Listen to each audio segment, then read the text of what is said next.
I'm speaking to you from Arani, Armenia. I'm Leyen, and this is Straight Talk from the Homeland.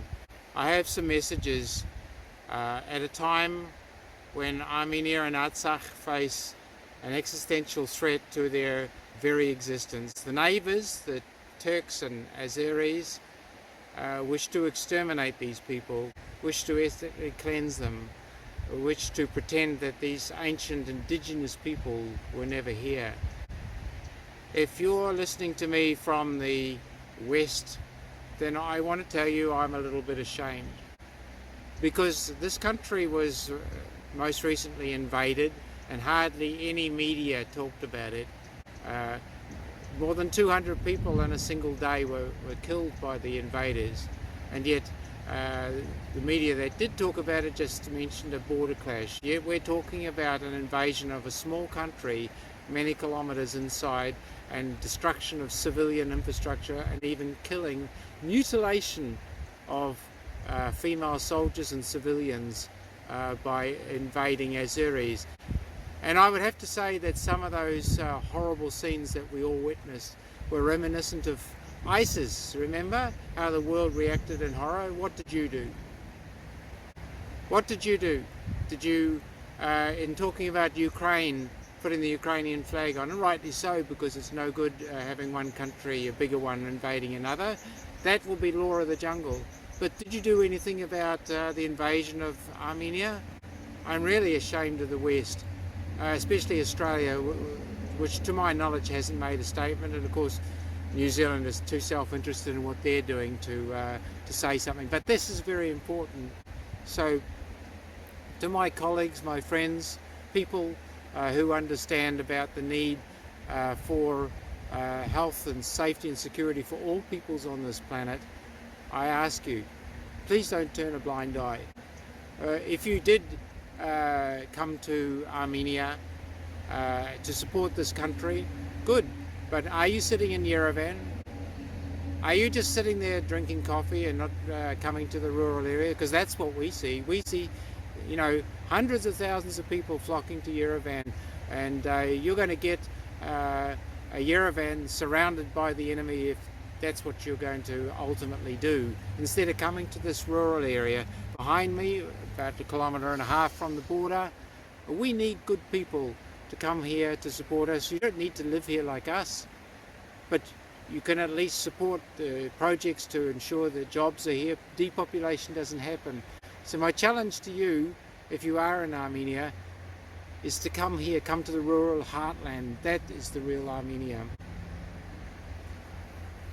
I want to send a message to the political leadership of Armenia and Artsakh.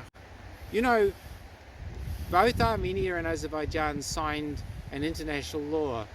That means they ratified it through their parliaments. That international law, the Vienna Convention on the Law of Treaties, forbids so-called peace treaties or any form of treaty under duress. So Armenia is, I would say, a classic example of being under duress, with invaders on all parts of its borders. And for a government to sign a peace deal under that sort of circumstance, this would be illegal under Article 52 of that very convention. Not only that, but you would cause a complete schism between the people here in Armenia, and no doubt widen the gap that's already existing with the people in the diaspora and friends of Armenia like me. I ask you to take this into consideration and do not be forced into anything unless it is a equitable, viable and long-term peace arrangement, which I'll talk about at the end. I want to just quickly mention about a little country called Lesotho. Many of you have probably never heard of it, but it's a country surrounded by South Africa, an island, if you will. It's still a sovereign country, and it's a good example of how just because the South African boundaries surround it doesn't mean to say that the status of Lesotho changes. And this is the very case here for Artsakh. Artsakh has never been governed as I've said many times, by a sovereign Azerbaijan. This is the big secret that Azerbaijan don't want you to talk about. So why aren't you talking about it to the world? Azerbaijan was not a sovereign nation internationally recognized until 26 December 1991. So they had no ability to make territorial integrity claims before that. Of course, before that it was just a province with no sovereignty, and before that the so-called Azerbaijan Democratic Republic was never recognized by any country, including the Ottoman Empire, by the way, nor the League of Nations, so it could not claim any sovereign territory, despite the propaganda put out by Azerbaijan that, oh, in the Paris Peace Conference a map was accepted by the conference. Well, it was accepted for discussion, not as a recognized boundaries, but you have to tell the world this, that at that time Azerbaijan was only a de jure status and not, a de facto status, just like Artsakh is today, and not de jure status as it became after 1991. This is critical. So it's very important that you tell the world that Artsakh, its status has not been defined formally by the United Nations. That is why the UN Security Council has formed the Minsk Group, empowered them to ensure that their status would be determined at a later date. So when Azerbaijanis tell you, oh, it's inside Azerbaijan, well, yes, it's inside Azerbaijan, but that doesn't mean to say that it's part of Azerbaijan.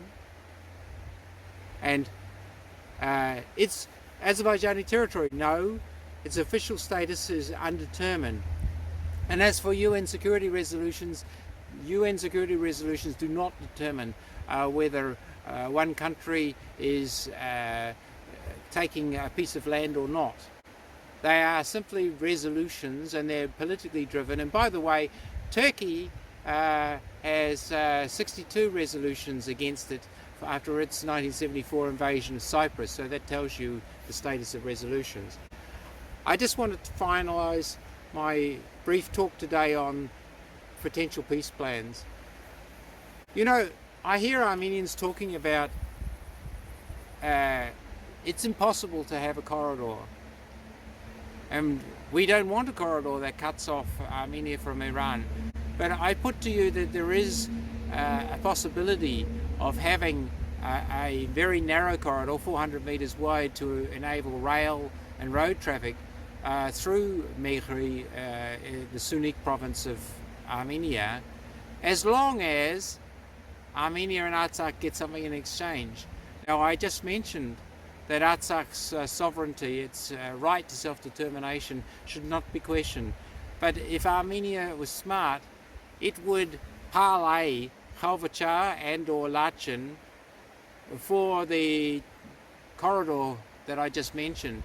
And before you get all upset with me, you can have a bridge that crosses this corridor, not controlled by Azerbaijan, that connects Armenia and Iran, and the connection guaranteed by Iran. I say again, guaranteed by Iran. So if there's any trouble from Azerbaijan, of course, Armenia and Iran have the right to close that corridor. I'll leave the links in the description so you can read the plan to get the full information. But what I'm saying here is that, you know, Armenia, and unfortunately nationalists in the past, have always gone for a maximalist position. I asked my wife more than a decade ago, why you didn't parlay 5 territories around Artsakh for Artsakh's freedom. And the answer was that Armenians didn't want to give up 1 centimetre of that land. And I sort of understand it, because blood was spilt over it. But you know, when you're looking for long-term peace and prosperity, you have to parlay. So you have to discuss, and one party gives and another one takes, and the other one gives and the other one takes. So please look at the plan, see what you think, and hopefully we can get a long-term peace instead of this prospect that we live right now, a prospect of invasion. We're here, we're not going anywhere.